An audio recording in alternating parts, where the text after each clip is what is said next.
Hello and welcome everybody to another episode of Books in Bytes. Today we're going to be diving into a book that's pretty notorious for being a little bit complex. It's James Joyce's Ulysses. Yeah. I know some of you might be thinking, oh, isn't that the book about a day in Dublin that nobody understands? Well, yeah, it's definitely about a day in Dublin, June 16th, 1904, to be exact. And yeah, it is considered to be one of the most challenging works of modernist literature out there. But I think what makes Ulysses so fascinating is that it takes these ordinary lives, Stephen Dedalus, a young writer, Leopold Bloom, an ad man, and his wife Molly, a singer, and it reveals this epic scope within their everyday lives. So it's not just about wandering around Dublin eating kidneys. Not exactly. Although there is a lot of very detailed description of food in Ulysses, Joyce uses the structure of Homer's Odyssey to explore these kind of timeless themes, the search for meaning in life, the struggle against paralysis, and the power of language. Okay, so we've got this framework of the Odyssey with Stephen as Telemachus, Bloom as Ulysses, and Molly as Penelope. But how does that actually play out in the book? It's not like a direct one-to-one correspondence. It's more like a subtle mirroring. Each chapter kind of has a different style and tone, even experimental techniques that reflect the corresponding episode in the Odyssey. But I think more importantly, those parallels allow Joyce to examine those universal human experiences within a modern context. You mentioned the search for meaning as a major theme. What exactly are these characters searching for? Well, Stephen's grappling with the loss of his mother, Yeah. his artistic ambitions, and trying to find his place in the world. Bloom is on more of an internal journey, navigating his desires and memories and his complex relationship with his wife. And Molly, even though she's mostly absent for most of the book, is trying to reconcile her passions with the realities of her life. You see, Ulysses shows us that even in the mundane, there's this yearning for the epic within the human spirit. That makes sense. So let's get into the actual story. The book opens with Stephen Dedalus, right? Yes, we meet him at the Martello Tower, where he's living with Buck Mulligan, this boisterous medical student. And right away, we get this tension between Stephen's grief for his mother and Mulligan's kind of irreverent mockery. There's a line where he says to Stephen, he kills his mother, but he can't wear gray trousers, which is referring to his mourning attire. It's funny, but also incredibly cutting. So right from the start, we see this idea of paralysis that you mentioned. Stephen seems stuck in his grief and unable to move forward. Exactly. And that feeling of paralysis extends to other characters, and even to Dublin itself. Joyce paints this picture of a city and its people who are caught between tradition and modernity, struggling to break free from the constraints of their circumstances. Then we shift to Leopold Bloom, who at first glance seems like your average guy going about his day. On the surface, yes. Bloom works at a newspaper. He runs errands. He attends a funeral. He even worries about getting home in time for dinner. But Joyce uses stream of consciousness, which is basically a way of writing that kind of mimics the flow of thoughts to reveal the extraordinary depth of Bloom's inner world. He takes these very mundane activities and elevates them by showing us the intricate workings of Bloom's mind. Why do you think Joyce chose to focus on such an ordinary character? What makes Bloom so compelling? I think Bloom represents the everyman, the modern Ulysses, navigating a world that's lost its sense of epic grandeur. But within that ordinariness, Joyce finds this extraordinary compassion, humor, and a very deep understanding of human nature. It's like he's saying that everyone, even the most seemingly insignificant person, has a story worth telling. It's fascinating how Joyce manages to make these everyday actions feel so significant. Can you give us an example of how he does that? Sure. There's a moment where Bloom is walking down the street and he sees a billboard for plum pudding. And suddenly his mind is flooded with memories of his childhood, his family, his own desires. It's a seemingly insignificant detail, but it reveals so much about Bloom's character, his past, and his longing for something more. So it's through those tiny details, those fleeting thoughts, that Joyce reveals the epic within the everyday. Exactly. He forces you, the reader, to become almost a participant in Bloom's mind. You're not just observing, you're experiencing the world as he does. And that's one of the things that makes Ulysses so challenging, but ultimately so rewarding. So we have Stephen grappling with his grief and paralysis, and Bloom on his own internal odyssey. But their paths do eventually cross right. They do. And in a rather unexpected place, a library.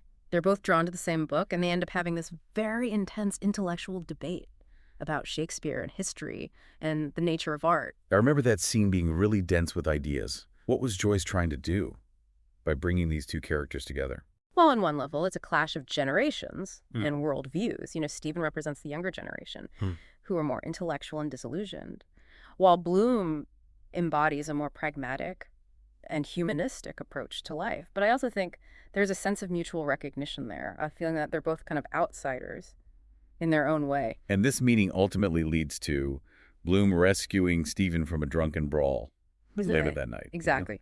Bloom finds Stephen in a very vulnerable state Mm-hmm. and takes him home, offering him a place of refuge. It's a poignant moment because it really highlights Bloom's inherent compassion and his almost paternal concern for Stephen. You mentioned earlier that each chapter kind of mirrors an episode from the Odyssey. What's the connection here? Well, this scene echoes the moment when Ulysses, disguised as a beggar, returns home and is recognized by his loyal swineherd. It's a subtle parallel, but it suggests the kind of homecoming for both Stephen and Bloom. They've both been on their own journeys, both lost and searching.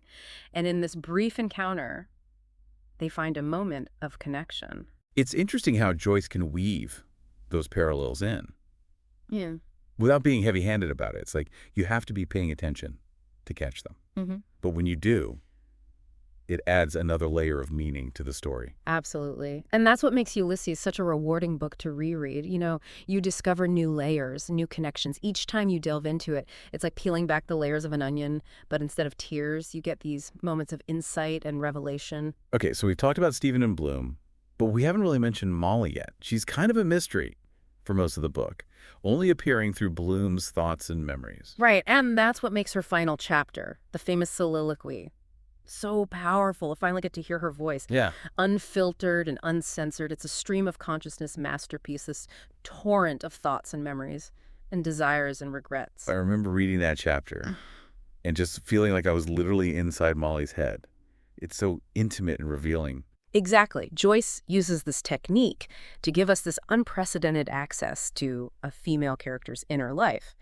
And what's remarkable is that Molly is not idealized or romanticized. She's flawed. She's contradictory. She's deeply human. So what's she thinking about in this soliloquy? What are her main concerns? Well, she reflects on her marriage, her past lovers, her body, her desires. She's frustrated with Bloom. She longs for passion.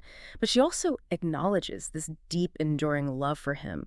And it all culminates in that iconic final line. Yeah. I said, yes, I will. Yes. That line is so open to interpretation. What do you think Joyce is trying to say with those final words? It's this powerful affirmation, but what exactly she's affirming is up to each reader to decide. Some see it as a celebration of life, a joyful acceptance of the body and its desires. Others see it as a more ambiguous statement, a recognition of the complexities and contradictions of love and life itself. You mentioned earlier that Joyce plays with language in really interesting ways. How does that come through in Molly's soliloquy? Well, the whole chapter is written without any punctuation, which gives it the sense of urgency and immediacy. It's like we're eavesdropping on the flow of her thoughts, experiencing them in real time. And the language itself is incredibly rich and evocative, full of sensory details and emotional nuances. It's a symphony of words that really captures the essence of Molly's character. It sounds like Ulysses is a book that demands a lot from the reader. It's not a passive experience. You have to be actively engaged with the text, thinking about the themes, Yeah, the symbolism. the language. That's true. Ulysses is not a book that you can just skim or read for plot. It requires attention, patience, and a willingness to be challenged. But the rewards are immense. Yeah. It's a book that will stay with you long after you finish reading it. It will change the way you think about language, about literature, about the world itself. So for a listener who's feeling a little intimidated by Ulysses, what advice would you give them? Don't be afraid to take it slow. You don't have to understand everything on the first read. Just immerse yourself in the language. Let the images and the ideas wash over you. And don't be afraid to ask for help. There are lots of resources available. Companion guides, annotations, even online forums where you can connect with other readers and share your insights. It's like you said earlier, it's a journey, not a destination. The process of reading Ulysses is just as important as the end result. Exactly. And it's a journey that's worth taking. You'll discover new ways of thinking, new ways of seeing the world. You'll encounter passages of extraordinary beauty and insight. And you'll come away with a deeper appreciation for the power of language and the complexity of the human experience. So we talked a lot about the challenging aspects of Ulysses. Yeah. But you also mentioned earlier that it can be funny. Where does the humor come in? Well, Joyce had a wicked sense of humor. He loved to play with language, to create puns, to use irony and satire. And he wasn't afraid to be a bit bawdy at times. There are scenes in Ulysses that are laugh out loud funny, even when they're dealing with serious subjects. But isn't that humor sometimes dark or even cruel? How does that fit into the overall picture of the book? I think the humor is part of what makes Ulysses so human. It's a reminder that, even in the midst of tragedy and despair, there's always room for laughter. And it also reflects Joyce's own complex view of life, his ability to see both the beauty and the absurdity of the human condition. You mentioned that Ulysses is considered a masterpiece of modernist literature. Yeah. What makes it so groundbreaking? Well, for one thing, it's incredibly experimental in its form and style. Joyce broke all the rules of traditional storytelling, using stream of consciousness, multiple perspectives, and a wide range of literary techniques to create a truly unique and innovative work. So it's not just the content of the book, it's the way it's written that makes it so important. Exactly. Ulysses revolutionized the novel as a form, paving the way for future generations of writers to experiment with language and narrative structure. It's a book that continues to influence and inspire writers today, over 100 years after it was first published. So we've talked about the themes, the Yeah. characters, Mm-hmm. the language, the humor. But I'm still curious about the overall impact of the book. Why should people care about Ulysses today? I think Ulysses is a book that speaks to something fundamental uh, about the human experience. It's about the search for meaning, the struggle for connection, the power of memory and desire. It's a celebration of the everyday, of the beauty and complexity of ordinary lives. So it's not just a historical artifact. It's a book that still has something to say to us today. Absolutely. Ulysses is a timeless work of art that continues to challenge, provoke, Yeah. and inspire readers. It's a reminder that, even in the midst of chaos and uncertainty, there's beauty to be found, stories to be told, and connections to be made. And I don't think that's a beautiful way to sum up our deep dive into Ulysses. Thank you so much for joining us today. It's been a pleasure. And for all of you listening, we hope you'll give Ulysses a chance. You might just be surprised by what you discover. Until next time, happy reading, everyone.